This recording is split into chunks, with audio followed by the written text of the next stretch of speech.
আওয়ামী লীগের দোষর কেউ তুরাগ থানায় দেয়, আমরা আবার আরো কঠোর আন্দোলনে যাব।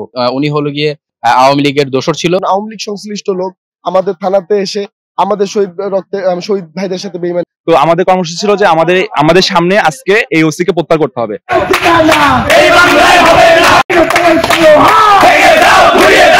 আপনারা সকলেই অবগত আছেন যে হলো গিয়ে আমাদের তুরাগ থানাতে যে ওসি ছিল, ওসি রাহাত সাহেব, তো ওনার হলো গিয়ে গতকালকে বদলি হয়েছে এবং বদলির পরবর্তী হলো গিয়ে এস এম শাহাদাত হোসেন নামে একজনকে এখানে বদলি করে দেওয়া হয়েছে, যেটা আমাদের কাছে খবর আসে। উনি হলো গিয়ে আওয়ামী লীগের দোষর ছিল এবং হলো গিয়ে আওয়ামী লীগের সহযোগী হিসেবে উনি কাজ করতো। তো এবং ওনার নিজের বিতর্কিত ভিডিও বার্তা হলো গিয়ে অনলাইনে ছড়িয়ে পড়েছিল।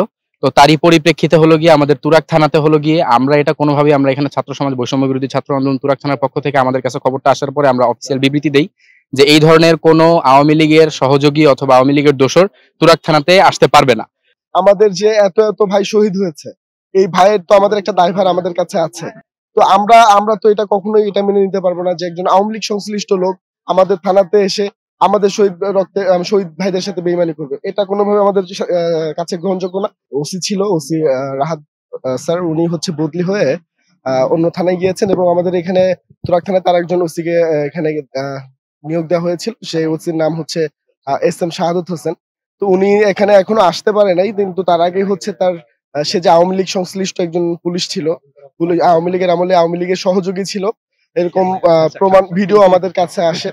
তো যখনই আমরা খবর পেয়েছি যে আওয়ামী লীগ সংশ্লিষ্ট একজন ওসি আমাদের এখানে নিয়োগ দেওয়া হয়েছে, আমরা আমাদের বৈষম্য বিরোধী ছাত্র আন্দোলন তুরাগ থানার পক্ষ থেকে অফিসিয়াল একটা বিবৃতি দিয়েছি এবং তারই প্রেক্ষিতে সকালে 11টার সময় আমরা আজকে একটা কর্মসূচি দিয়েছিলাম। তো কর্মসূচি আমরা এখানে আমাদের মতো করে পালন করেছি এবং যে এখানে যে বর্তমান ভারপ্রাপ্ত ওসি আছে, যে ওসি নুরুজ্জামান স্যার, সে আমাদেরকে মাত্র জানিয়েছেন এবং উপকমিশনার আমাদেরকে মাত্র কল দিয়ে জানিয়েছেন যে এস এম শাহাদাত হোসেন যে ওসিকে এখানে নিয়োগ দেওয়া হয়েছিল, সেই ওসির নিয়োগটা বাতিল করা হয়েছে এবং এখানে অন্য একজন ওসি আসবে। পরে যদি উনি আসে বা ওইরকম আওয়ামী লীগের দোষর কেউ তুরাগ থানায় দেয়, আমরা আবার আরো কঠোর আন্দোলনে যাব।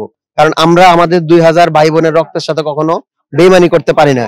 যে আওয়ামী লীগের হাতে আমার 2000 ভাই বোনের রক্ত লেগে আছে, আমরা সেই আওয়ামী লীগের দোষদেরকে উত্তরাতে মাটিতে আসতে দিব না ইনশাল্লাহ। কি আমাদের এখানে আসার উদ্দেশ্য হলো, তুরাগ থানায় আগে যে ওসি ছিল, ওসি রাহাত খান, তো উনি বদলি হয়ে এখানে অন্য একজন ওসি দেওয়া হয়েছে, ওনার নাম হলো এস এম শাহাদাত।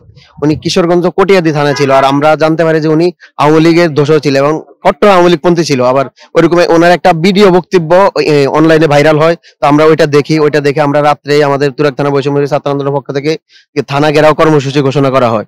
তো ওই প্রেক্ষিতে আমরা আজকে 11:30টায় থানার সামনে আসি এবং আমরা কর্মসূচি পালন করি। তখন থানা থেকে আমাদের যে ওসি তদন্ত, উনি এসে বলতেছে যে যেই ওসি এখানে আসার কথা ছিল ওনার নিয়োগ বাতিল হয়েছে। তো আমরা এটাতে আশ্বস্ত হতে পারি নাই, এজন্য আমাদের কর্মসূচি চালিয়ে যাচ্ছি। পরে আমাদের অতিরিক্ত ডিআইজি উনি ফোন করেছে, আমাদের আহ্বায়ককে ফোন করে বলতেছে ঠিক আছে, ওনার নিয়োগ বাতিল হয়েছে, এখানে নতুন ওসি আসবে।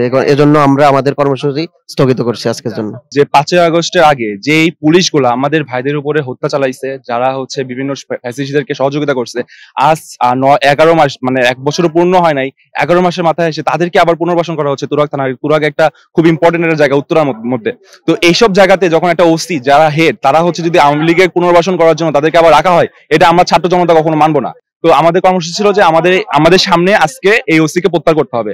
তো আলহামদুলিল্লাহ আমাদের উপর কমিশনার উনি হচ্ছে আমাদেরকে ফোন দিয়ে জানিয়েছেন যে হচ্ছে তাকে এখান থেকে রাখবে না, তাকে বদলি করা হয়েছে।